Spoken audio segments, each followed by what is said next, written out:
Assalamualaikum. Bismillahirrahmanirrahim. Assalamualaikum warahmatullahi wabarakatuh.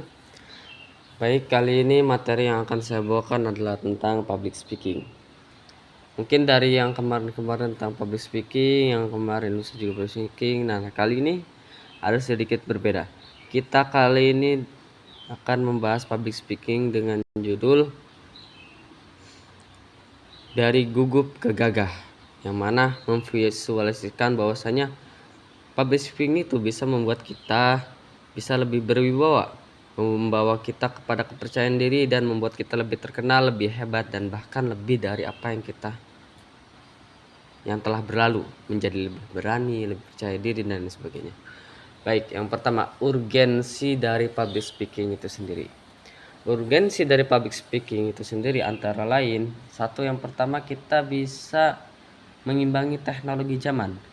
Apalagi zaman sekarang yang serba AI, serba teknologi buatan, serba kecerdasan buatan, yang mana akan mempengaruhi seni memvisualisasikan seseorang itu sendiri.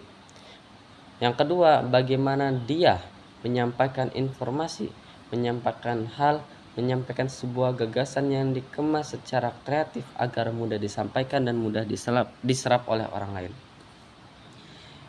Yang selanjutnya adalah dia berinovasi dengan mengimbangi teknologi, baik teknologi informasi, komunikasi, transportasi, dan lain sebagainya dengan kemampuan teknik public speaking.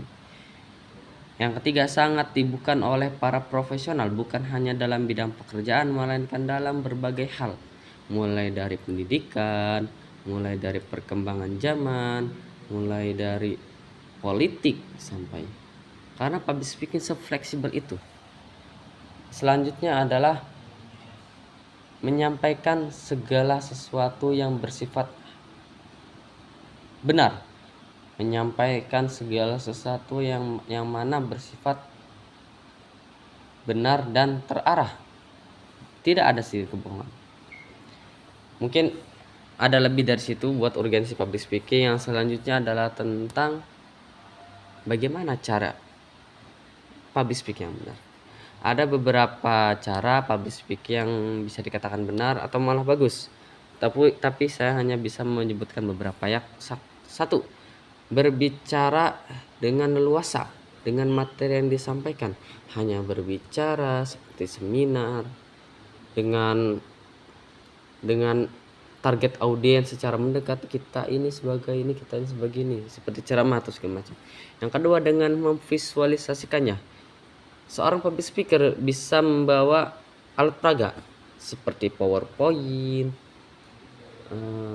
bangunan, jika dia sedang mempresentasikan bangunan tersebut. Dia segala sesuatu yang bisa dia visualisasikan.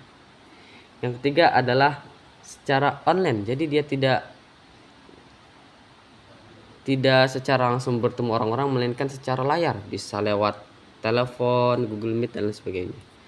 Yang ketiga, secara pasif. Secara pasif di sini adalah public speaking yang bisa dibilang kurang, karena kita hanya diam, berbicara tanpa adanya interaksi antara public speaker dan para audiens. Yang selanjutnya adalah tentang bagaimana sih cara agar public speaking kita lancar, agar apabila kita sebelum public speaking itu sendiri kita dapat mudah menyelesaikannya. Yang pertama adalah pahami audiens. Banyak dari kita belum paham bagaimana pola pikir audiens. Mungkin dia dari anak kecil, para orang tua, para remaja. Nah, kita harus paham bagaimana pola sifat pikir mereka dan segala macam.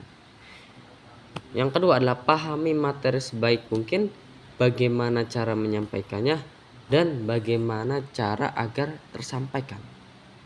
Yang mana ini berpotensi dapat dipahami atau tidaknya oleh para audiens, tergantung bagaimana cara kita menyampaikannya.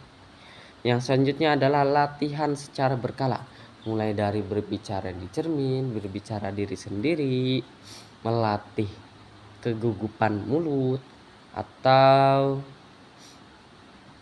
dengan mengisi seminar, menjadi MC, intinya mah hal yang berkaitan dengan public speaking itu sendiri yang me yang mengharuskan kita banyak berbicara.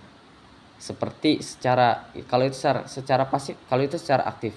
Yang mana contoh secara pasifnya adalah dengan baca buku, dengan banyak tontonan public speaking, melihat referensi dari berbagai macam hal seperti buku, koran, ataupun orang-orang. Mungkin cukup sekian dari saya penjelasan tentang public speaking. Wassalamualaikum warahmatullahi wabarakatuh.